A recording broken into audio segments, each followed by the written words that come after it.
미국인들이 하는 말 중에 이런 말이 있습니다. 1년은 짧은데 하루는 길다. 혹은 하루는 길고 1년은 짧다. 사실 우리가 하루 일과를 마치고 잠자리에 들어서 오늘 내가 아침에 몇 시에 일어났지? 그리고 누구를 만났지? 뭘 먹었지? 무슨 일을 했지? 다 생각은 안 나지만 그래도 대충은 기억이 나죠. 그런데 한 해의 끝자락에 서서 한 해를 뒤돌아보면서 내가 금년 한 해는 어떻게 살았지? 한번 이렇게 돌이켜보면 뭔가 부지런히 열심히 산 거는 같은데 딱이 뭐 했지? 1월 달에는 뭐 했고 2월 달에는 뭐 했고 그런 게 별로 생각이 안 떠오를 때가 많습니다. 저만 그런가요? 여러분도 공감하나요? 네. 그러니까 그렇게 생각하니까 1년이 그냥 확 지나간 것 같은 그런 느낌이 드는 거죠. 1년 전 오늘이 11월 21일이죠. 1년 전에는 토요일이었습니다. 그때 저는 환자복을 입고 있었습니다.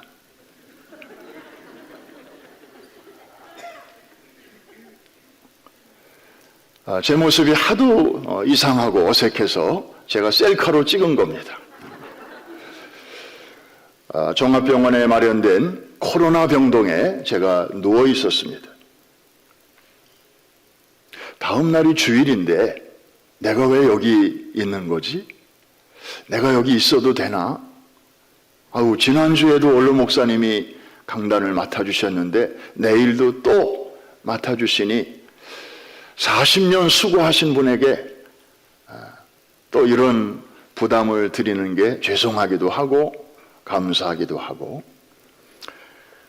5일간 있어 보니 정말 아픈 사람의 심정을 정말 같이 느낄 수가 있었습니다.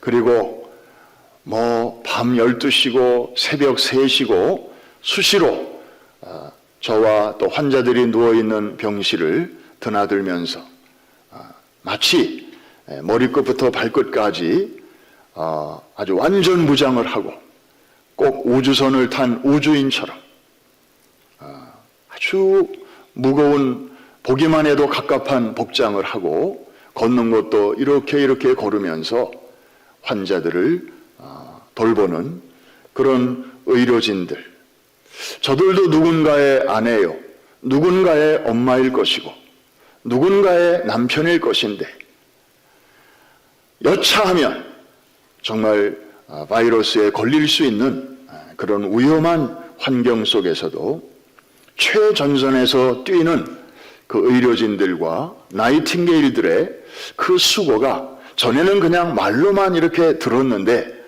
막상 지근거리에서 보니까 정말 그 숭고하다 못해 마음으로 절로 고개가 숙여졌습니다. 지금 이 순간에도 지금 뉴욕이 다시 감염자들이 많이 늘어나는 추세인데 지금 이 순간에도 어느 병원에선가 어느 클리닉에선가 또 수고하시는 그런 소위 first responder들, 프론트라이너들, 의료진들에게 하나님의 축복이 함께 하시기를 간절히 저는 기도합니다. 그리고 코비드 기간 중에 아팠다가 또 나으신 분들도 이 자리에 많이 계실 것입니다. 그것이 하나님의 은혜라면, 그게 하나님의 은혜가 맞다면 같은 기간 중에 아무 일도 없이 지금까지 지내온 분들, 여기까지 아무 일 없이 살아오신 분들은 은혜 위에 은혜인 줄로 믿습니다. 정말 하나님의 은혜가 얼마나 감사한지 우리 한번 박수로 한번 영광을 돌리겠습니다. 사실 오늘 설교는 딱히 새롭게 나눌 내용이 없어요. 그냥 모든 게 하나님의 은혜입니다. 그러면 다 된 거 아닙니까? 그냥 하루 종일 그 은혜만 묵상하고 살아도 정말 마음에서는 감사의 찬양이 그리고 눈에서는 기쁨의 눈물과 감사의 눈물이 흐르고도 남음이 있는 그런 하루인데, 오늘 이제 창세기의 거의 마지막 부분입니다.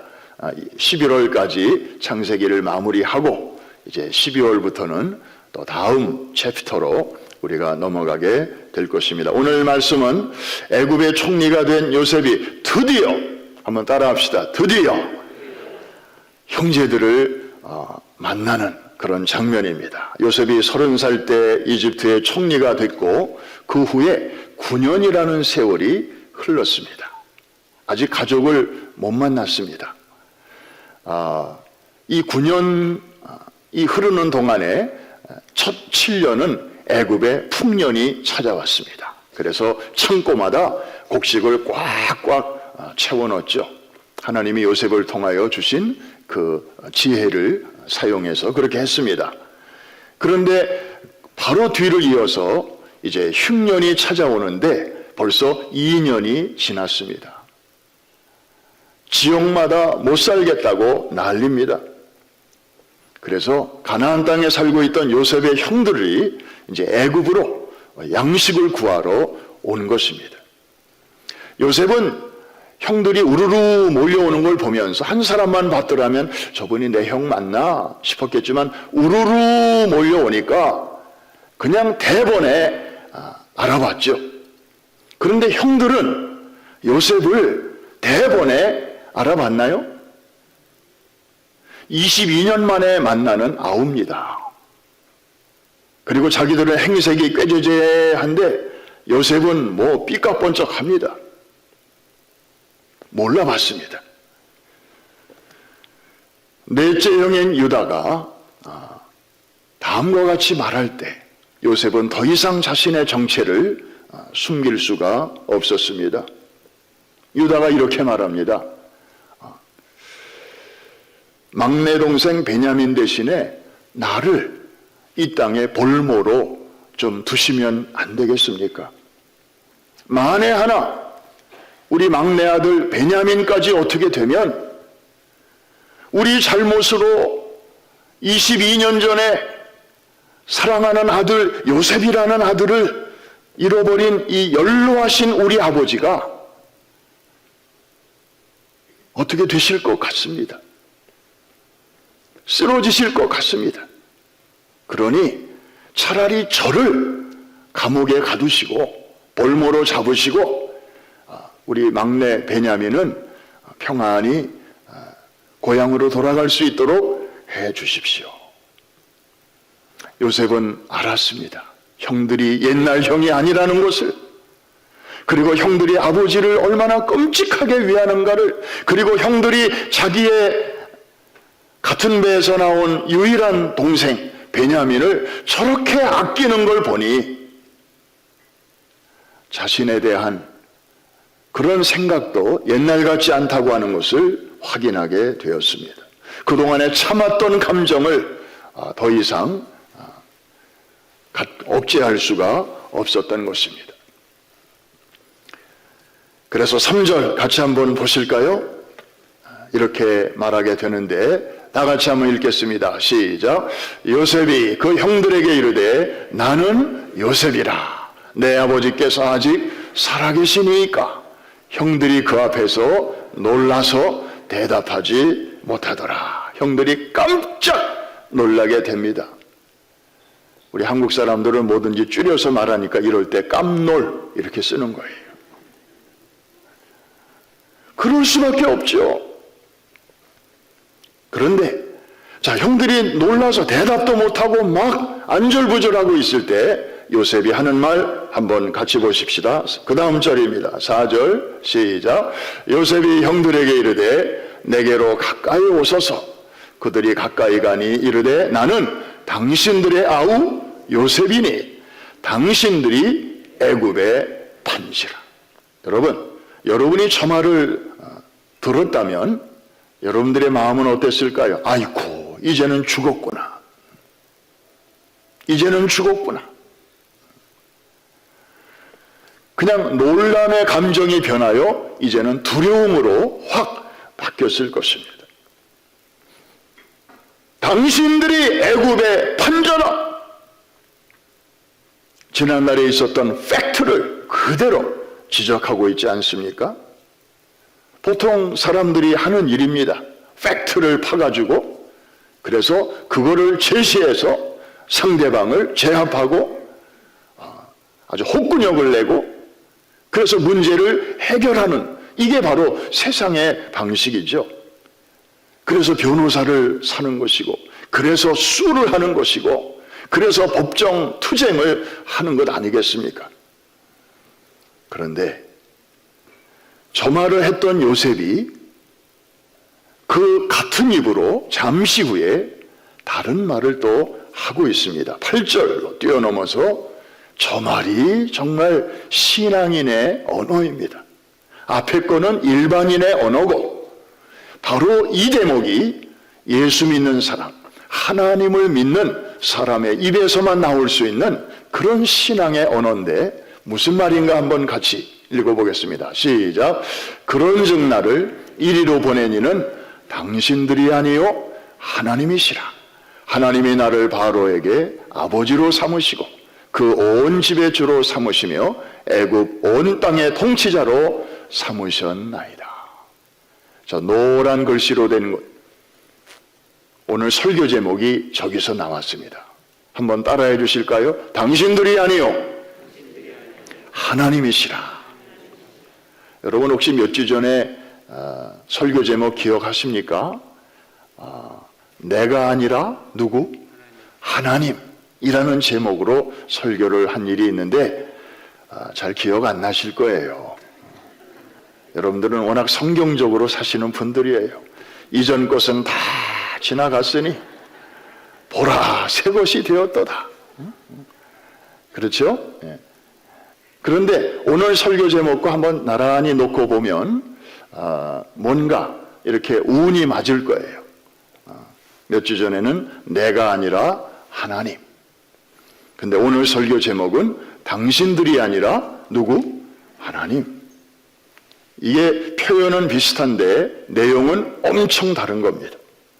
한 번 더 따라해 주세요. 당신들이 아니요 하나님. 분명히 자기를 팔아넘긴 사람은 누가 봐도 형들이에요. 그런데 그 당사자인 요셉의 입에서는 딴 얘기가 나가는 거예요. 당신들이 아니고 나를 이 땅에 보내신 분은 하나님이십니다. 앞에 것은 현상, 뒤에 것은 실상입니다. 현상의 배후에는 반드시 실상이 있습니다. 많은 사람들은 현상만 보고 삽니다. 현상이 인생의 전부입니다. 실상이 있음을 알지도 못합니다. 불행입니다. 손해입니다. 그런데 요셉은 현상은 현상대로 직시하면서도 실상을 놓치지 않았습니다. 나를 이 땅에 팔아넘긴 것은 당신들이요 맞소. 그러나 하나님의 고차원적인 섭리가 있었어. 연출과 감독은 그분이고 나나 당신들은 배우요. 그분의 뜻을 이루는 데 쓰임받은 그러한 사람들일 뿐이지. 사실 외국인 노예였고 더구나 유력인사의 안주인을 강간하려다가 실패한 강간 미수범이라는 제목으로 감옥에 갇힌 이 죄수인 요셉이 어떻게 한나라의 국무총리가 될 수 있었을까요? 이거는 누가 보더라도 사실상 불가능한 일이었습니다. 그런데 불가능하게 보이는 일이 가능하게 되었습니다. 우리가 이미 살펴본 대로 그가 총리가 된 과정을 한번 역으로 거꾸로 거슬러 올라가 볼까요? 그가 총리가 되기까지 적어도 10가지가 있었습니다. 10가지 단계가 있었습니다. 첫째, 그가 어릴 적에 꿈을 꿨다는 것입니다. 그게 시작이었습니다. 사실 볕단이 이렇게 절을 하고 해와 달과 별이 절을 하고 그런 꿈을 꿀 때만 해도 요셉이 한 나라에 이렇게 높은 자가 되리라고 하는 게 사실은 거기 들어 있었는데 아무도 몰랐습니다.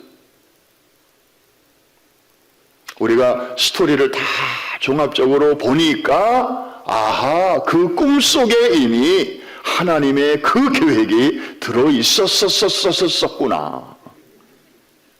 이해가 되시면 아멘. 그러니까 현상만 보면 실상이 보이지 않는. 자, 두 번째는 그로 인해서 형들의 미움을 사가지고 애굽에 팔려가는 이 단계가 있었고요. 세 번째는 그는 보디발의 집에 노예가 되었어요. 이것도 사실은 총리로 가는 길목이었어요. 네 번째, 보디발의 아내로 인한 유혹이 어느 날 갑자기 들어오게 되었습니다.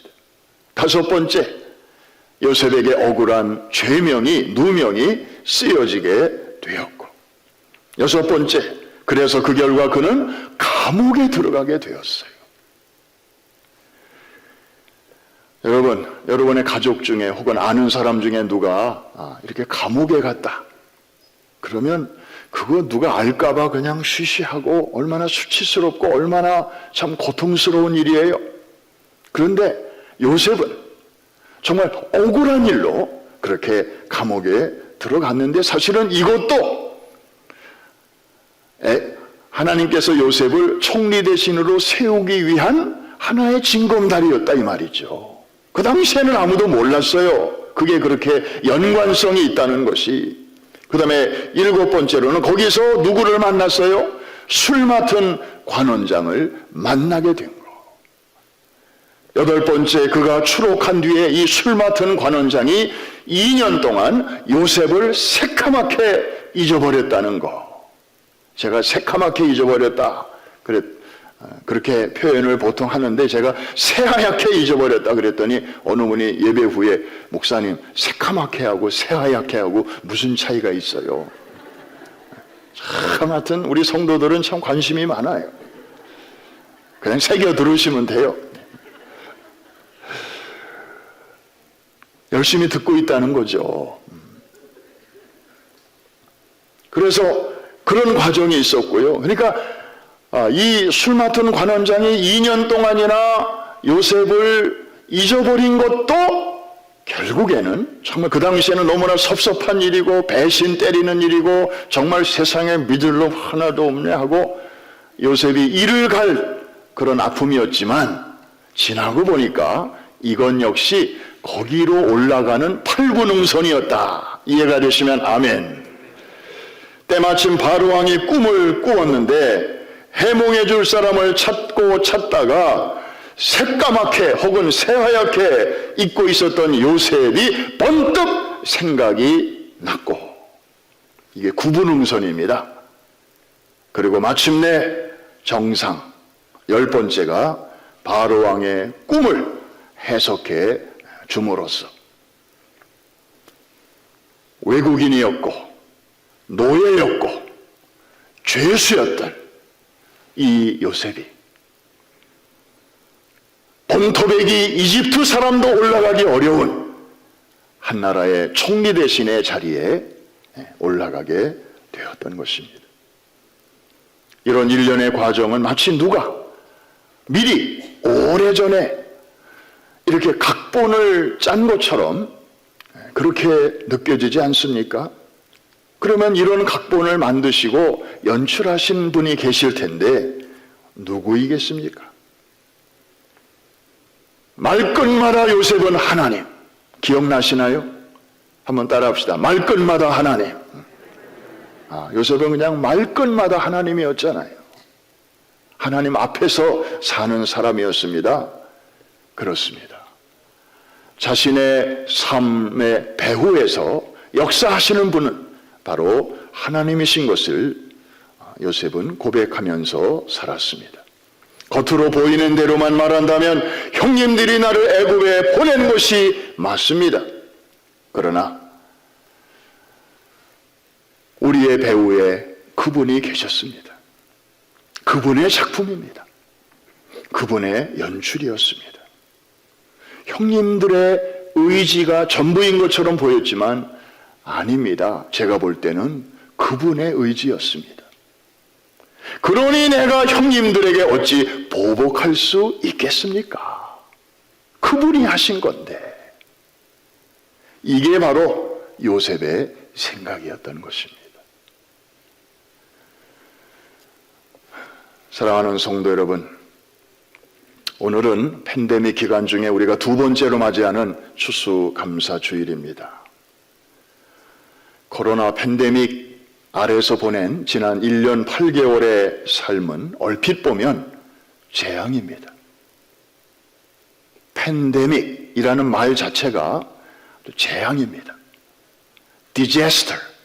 그래서 오죽하면 BC와 AD라는 그 용어 해석을 달리하고 있지 않습니까? BC는 원래 before Christ, 예수님 오시기 이전 시대, 기원 전인데 요즘 사람들은 before Corona 혹은 before COVID, 그때가 BC였다. 그리고 AD는 뭐냐?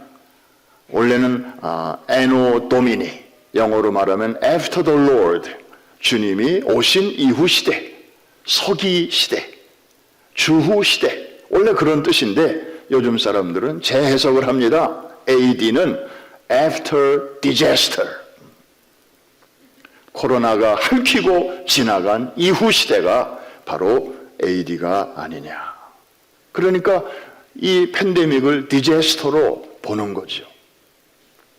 그러나 여러분 어떻습니까? 현상만 보면 그런데 지나고 보니까, 또 신앙적인 안목으로 보니까 없었더라면 좋았을 재앙만은 아니었습니다. 많은 귀한 것을 깨우쳐 주신 감추어진 축복의 기간이기도 했습니다. 여러분 기억하시나요? 2020년을 맞이하면서 우리 교회는 새해 표어를 내걸었습니다. 하나님께서 주시는 감동을 따라 이사야 43장 19절을 송구영신 예배 때 선포했습니다. 바로 저 말씀이었습니다. 우리 같이 한번 그때를 기억하면서 큰 소리로 한번 읽어보겠습니다. 시작. 보라, 내가 새 일을 행하리니 이제 나타낼 것이라. 너희가 그것을 알지 못하겠느냐? 반드시 내가 광야의 길을, 사막의 강을 내리니. 저도 그냥 하나님이 주시는 감동을 따라서 저 말씀을 송구영신 예배 때 선포했습니다. 보라, 하나님이 뭔가 새 일을 행하신 것 같은데 그게 뭘까 하고 기대하는 마음으로 선포를 했습니다. 그런데 드디어 연초에 터졌습니다. 그게 왔습니다. 뚜껑을 열어보니 좋은 일이 올 줄 알았는데 코로나가 왔습니다. 팬데믹이 터진 것입니다. 그때는 정말 정신이 하나도 없었지요. 저도 마찬가지고 우리 장로님들도 또 우리 성도들도, 우리 교회만 그런 게 아니라 온 교회가, 또 성도들만 그런 게 아니라 온 세상 사람들이 정신이 하나도 없었습니다. 정신이라는 아이 집에 친구가 전화를 했습니다. 정신이 엄마가 받았습니다. 정신이 있어요? 정신이 나가고 없다. 그럼 정신이 언제쯤 들어오나요? 정신이 걔는 원체 들락날락해서 언제 들어올지 잘 몰라. 이런 상황이었습니다. 뉴저지에 우리 성도 자녀 이름이 정신이가 있어요. 이 정신없는 초창기의 그 혼란과 충격에서 서서히 벗어나면서 지난 2년을 돌아보니 하나님께서는 우리 교회와 또 성도들에게 다음과 같은 10가지의 은혜를 주셨더라고요. 오늘 말씀을 마치면서 이 10가지 은혜를 한번 같이 나누기를 원합니다. 첫 번째, 팬데믹 초창기에 사탄은 외쳤습니다. 이야, 신난다. 모든 교회 문을 우리가 닫았다. We won! 그런데 하나님께서는 역전 카운터 펀치를 남기셨습니다. 모든 가정을 교회로 만들어 주셨습니다. 할렐루야. 그전에는 가정들이 altar, 제단이어야 할 가정들이 theater, 극장들이 많았어요. 맨날 뭐 넷플릭스나 보고 뭐 영화나 다운받아서 보고 드라마나 보고 그런 집들이 너무 많았어요. 가정재단들은 다 무너지고 잡초가 우거지고, 이 이유가 뭐 만날 수가 없어요. 시간이 안 맞아요. 서로 애들하고 부모하고. 뭐 이게 그냥 입에 단 핑계였어요. 그런데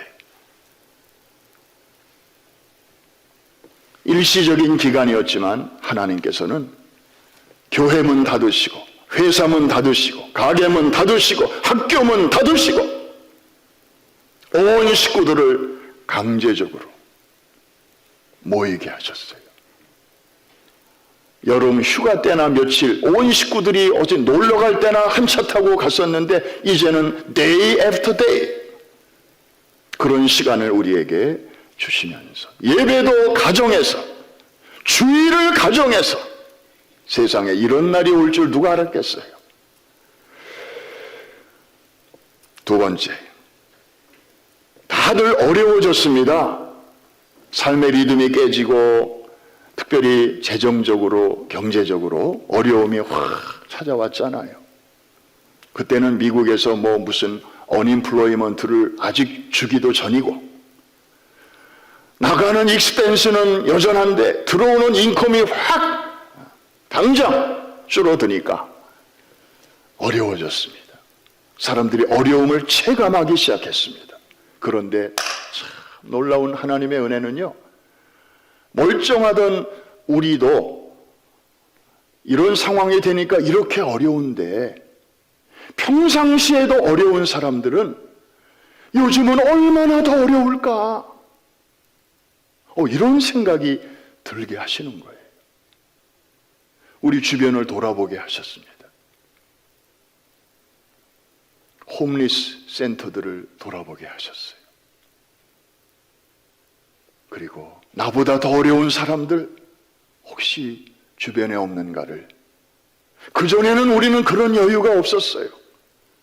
그냥 내 길 가기에 바빴어요. 내일 하느라고 정신이 없었어요. 어려워져 보니까 제가 엊그제 수요일 날 영상 편지에도 썼습니다마는 슬픔이 슬픔을 위로하고요. 어려움이 또 다른 어려움을 생각하게 합니다. 우리 교회가 평안한 때보다도 이렇게 어려운 시기에 그래서 더 많은 사람들을 우리가 찾아갈 수 있었고 또 도움의 손을 뻗칠 수가 있게 하셨습니다. 하나님의 은혜인 줄로 믿으시면 아멘 하십시다. 세 번째로, 여러분들이 참 대피기도 하실 때마다 참 제가 감사한 게 불과 얼마 안 됐는데도 뭐 새벽기도나 주일 예배나 또 이렇게 대피기도 하시는 분들 기도를 이렇게 들어보면 414 윈도우 운동 위에서 늘 기도하시고 그 다음에 꼭 빠지지 않는 게 에셀나무 프로젝트를 언급하면서 기도하셔요. 비전이 쑥 들어온 거예요. 그게 자기께 된 거예요. 그런데 이 에셀나무 프로젝트 비전이 언제 우리 교회에 주어졌는가 하면 바로 팬데믹 기간에 하나님께서 주셨어요. 평안한 때 주신 게 아니에요. 지구적인 재난의 한복판에서 하나님이 주셨습니다. 금년 5월에 이 베이비가 탄생케 하시고 그래서 복음의 그늘을 세계 각처에 만들게 하시고 구심력과 원심력의 조화, 수직선교와 수평 선교의 그 균형을 통해서 414 윈도우 선교의 깃발을 이제 머지않아 부모 세대로부터 자녀 세대로 이것을 넘겨주어서 이제 자녀들이 이 깃발을 흔들고 부모들보다 더 효과적으로 더 열심히 세계를 품고 나아갈 수 있게 하는 그런 기초를 하나님께서 놓아 주셨습니다. 할렐루야. 네 번째는 우리 시니어 수양회를 통해서 노인들이 새로운 꿈을 꾸게 하셨습니다. 세상에서는 있을 수 없는 일입니다. 세상에서는 노인들은 이제 하던 일을 멈추고 쉬셔야 할 연령입니다. 새로운 꿈을 꿀 여력도 없고 그럴 필요도 없고 한 시대 수고했는데 뭘 또 바라고 기대하겠습니까? 그런데 성령께서는요, 우리의 나이를 묻지 아니하시더라고요. 일하기에 좋은 연령이 따로 있는 게 아니에요. 자녀들은 자녀들대로, 젊은이들은 젊은이대로, 그 다음에 노인들은 노인대로 꿈을 꾸게 하시는 분이 바로 성령 하나님이심을 우리는 이번에 똑똑히 보았습니다. 영적인 회춘을 시켜 주셨습니다. 할렐루야. 다섯 번째, 바로 이틀 전 금요 예배 시에 제1차 청소년 SL 찬양 집회가 바로 이 장소에서 열렸습니다. 뉴저지와 퀸즈, 또 중고등부 자녀들과 부모님들, 그리고 스테반 청년들과 PIF 여러 형제 자매들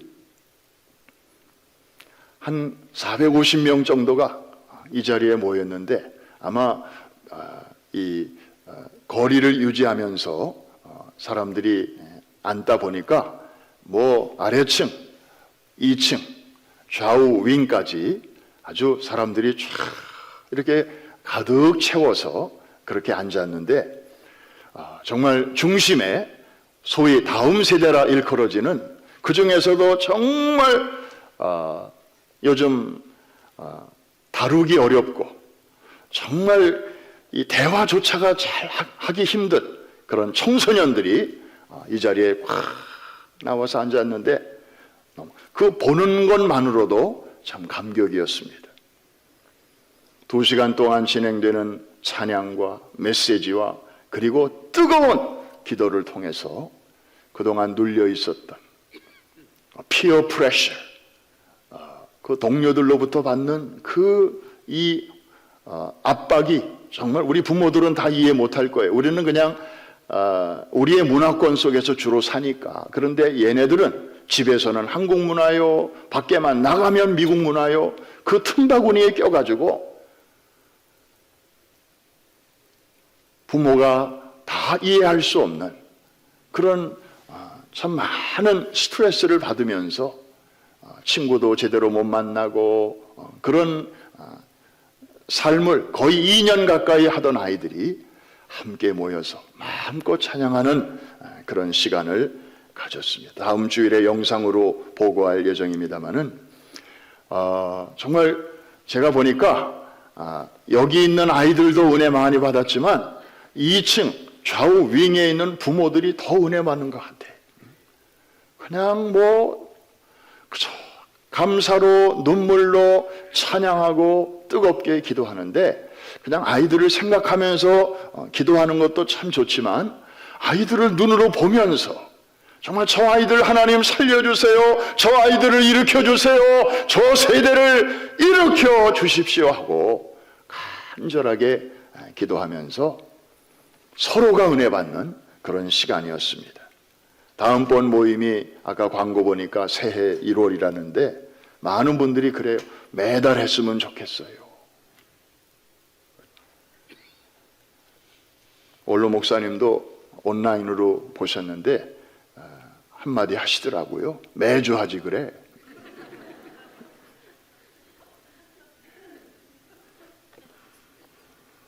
여섯 번째로 3040 세대의 부흥이 일어나고 있습니다. 얼마 전에 우리 젊은 부모들이 함께 모였는데 한 7, 80명 모였는데 부모들이 모이니까 애들도 또 한 7, 80명 모여요. 그래서 아래층 식당에 쫙 이렇게 해서 앉았는데 정말 우리 교회의 미래가 보이는 것 같았습니다. 7번째, 새가족들이 꾸준하게 오고 계십니다. 새가족 교육이 이제 오늘까지 4번 마치게 되는데 정말 지금까지 오셨던 분들 숫자보다도 가장 많은 분들이 모여서 교육을 받고 계십니다. 8번째, 다음 주일부터 헌화식을 우리가 매주 5명 아이들을 이제 하나님께 그 삶을 맡기는 헌화식을 가질 예정인데, 이 팬데믹 기간 동안에 우리 새 생명들이 많이 태어났습니다. 소위 코로나 베이비. 그래서 한꺼번에 하면 예배 시간에 너무 지장이 될 것 같아서 5명씩 이렇게 주일날 그 예식을 가지려고 합니다.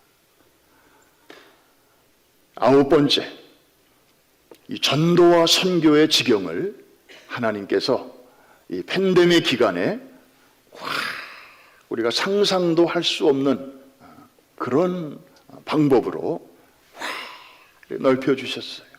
온라인을 통해서 주로. 그래서 모든 교회들의 선교가 멈춘 것 같았지만, 여러분, 호수 위에 백조가 평화롭게 아무 일도 안 하고 있는 것 같죠? 아니에요. 수면 밑에서는 백조는 계속해서 발길질을 하고 있는 것처럼 하나님은 계속해서 일하고 계셨습니다. 온라인 하이웨이를 쫙 그 전에 머리 좋은 사람들을 통해서 깔아놓으시더니 우리 교회가 매주 월요일 보내는, 또 수요일 날 보내는 거, 이게 그 하이웨이를 타고 온 지구촌을 누비고 다니는데 정말 깜짝깜짝 놀래요. 2주 전인가요? 사랑하는 아들을 단기 선교 보냈다가 선교지에서 감전사고로 20대 초반의 아들을 천국에 먼저 보낸 목사님 이야기를 제가 거기 다뤘거든요. 몽골까지 달려가서 보니까 아들이 맞아요. 목사님이지만 아들이 선교지에서 사고로 숨진 그 현장에서 얼마나 정말 하나님을 향하여 원망이 나오겠습니까? 그런데 아들의 심장은 멈췄지만 그 아들의 손목에 차고 있던 시계는 계속 가고 있는 걸 보면서 이 아버지가 아들의 시계를 자기 손목에 차요. 그리고 아들이 못다한 일을 위하여 이제 우리 교회가 하리라, 이 애비가 하리라. 그래서 몽골에 선교사를 파송하고, 당신도 은퇴하자마자 내외분이 몽골로 와가지고 선교를 하셨는데 최근 소식 들으니까 이제 은퇴하셨대요. 연세가 드셔서. 그런데 이분이 이 희망의 속삭임, 이 메시지를 보신 거예요. 이 스토리의 장본인이 보신 거예요. 그리고 교회로 연락을 주셨어요. 우리 아들 이야기를 그렇게 감동적으로 잘 써줘서 고맙다고. 나는 야단 맞을까 봐 걱정했어요. 이 시리어스한 이야기를 혹시 내가 잘못 전달이라도 했으면 얼마나 그분에게 부담이 될까. 그런데 고맙다고. 이 선교가 어려운 시대에 그런 글을 통해서 선교의 동기를 다시 한번 불을 지펴줘서 고맙다고. 오늘 보니까 제 책상 위에 책이 한 권 올라와 있어요. 그 목사님이 저에게 보내주신 책이었어요. 책의 제목이 선교 시계. 자기 아들의 스토리, 그리고 당신 교회의 스토리, 그리고 당신의 스토리를 책에다가 다 담았는데, 그러니까 이게 서로 이렇게 막 연결을 하나님이 시켜주시는 거예요. 네트워킹을 시켜주시고. 마지막 10번째, 이게 가장 중요합니다. 뭔가 특별한 것이 은혜고 그리고 축복인 줄만 알았던 우리에게 지극히 평범한 일상이 사실은 큰 은혜였음을 깨닫게 해 주신 시간이 바로 지난 1년 8개월 동안의 팬데믹 기간이었습니다. 빨리 말씀을 마칩니다. 하나님의 주소가 해 아래 2군데 있다고 합니다. 여러분, 하나님께 편지를 쓰려면 메일링 애드레스를 알아야 되잖아요. 2군데가 있어요. 잘 기억하셔야 돼요. 첫 번째가 여러분이 찬송할 때 하나님은 그 찬송 가운데 거주하십니다. 자, 성경 말씀입니다. 시편 22편 3절. 우리 찬양대 하시는 분들은 저 말씀 다 알아요. 다 같이 시작. 이스라엘의 찬송 중에 계시는 주여, 주는 거룩하시니이다. 하나님의 주소 보입니까? 이스라엘의 찬송 중에 계셔요. 여러분이 찬송할 때 하나님은 그 어느 때보다도 그 안에 기쁨으로 임재하시는 줄로 믿습니다. 두 번째, 감사하는 성도들의 마음속에 하나님은 기쁨으로 거주하십니다. 하박국서 3장 17절과 18절은 감사의 극치를 보여주고 있습니다.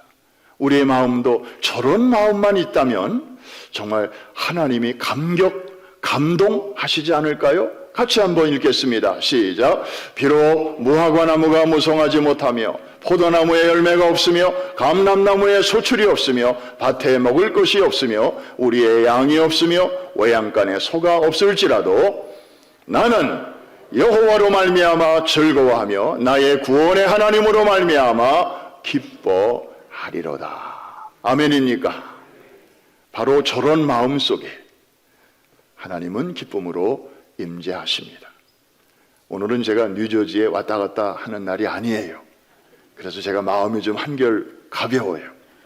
뉴저지는 지금 원로 목사님이 예배를 1부, 2부 다 맡아주시기 때문에 제가 아주 한결, 그래서 마음 놓고 이렇게 설교하는 거예요. 에덴 동산에 다 있었는데 가만히 보니까 한 가지가 빠졌더라고요. 뭐가 빠졌을까요? 감사가 없었습니다. 아담, 하와, 감사의 말이 없었어요. 그 틈으로 누가 들어왔어요? 사탄이 들어온 것입니다. 여러분, 여러분의 심령을 여러분의 어떤 상황에 있다 할지라도 감사로 꽉 채우시기를 주의 이름으로 축복합니다. 그러면 그게 어떤 유익이 있는가 하면은 사탄이 틈을 타지 못하는 거예요. 그런데 다 하나님이 주실 만큼 주셨는데도 감사하는 마음이 별로 없으면 사탄이 저기 비었네, 아이고 저기로 들어가면 되겠네, 처음에는 손님으로 들락날락 하다가 나중에는 주인 노릇해요. 하나님이 주신 은혜 하나도 고마운 생각이 없어요. 어쩌다가 생긴 어려운 문제 하나, 거기에 완전히 시선이 집중되면서 영적인 사팔뜨기가 되는 거예요. 그런 신앙생활 하는 사람들 우리 주변에 참 많습니다. 결론입니다. 감사와 찬양은 하나님의 강력한 임재로 들어가는 엔트런스요, 동시에 우리의 행복을 방해하는 사탄이 쫓겨나가는 엑시트요. 이런 말 처음 들어보시죠? 어젯밤에 제게 주신 감동으로 정리하는 거예요. 한 번 더 할게요. 감사와 찬양은 하나님의 강력한 임재로 들어가는 무엇이요? 엔트런스요, 입구란 말이에요. 그리고 동시에 우리의 행복과 하나님의 축복을 방해하는 사탄이 쫓겨가는 무엇이요? 엑시트, 출구인 것입니다. 믿으시면 아멘 하십시다. 그래서 절대 감사, 절대 찬양으로 이제 아직 끝나지 않지만 거의 저물어 가는 이 팬데믹도 이기게 되시기를 주의 이름으로 축복합니다. 코로나 블루도 이기시기를 주의 이름으로 축원합니다. 거침없이 담대하게 뚫고 나가게 되시기를, 이 큰 환난의 강을 믿음으로 잘 건너서 강 저편에 하나님이 예비하신 놀라운 차원 높은 은혜를 경험하게 되시기를 주의 이름으로 축원합니다.